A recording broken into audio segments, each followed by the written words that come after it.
Subscribe and download over 1 million code snippet including this tutorial from codegive.com, link in the description below. In Python, dictionaries are mutable data structures that store key value pairs. If you want to change the value associated with a specific key in a dictionary, you can easily achieve this using various methods.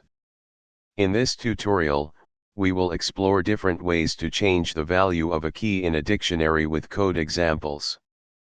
The most straightforward method to change the value of a key in a dictionary is by directly assigning a new value to that key. Output. The update method allows you to update the values of one dictionary with the values of another dictionary or with key value pairs. Output. The setDefault method can be used to set a default value for a key if the key is not already in the dictionary. This method can also be utilized to change the value of an existing key. Output.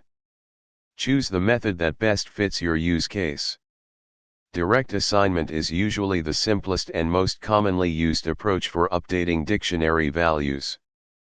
ChatGPT.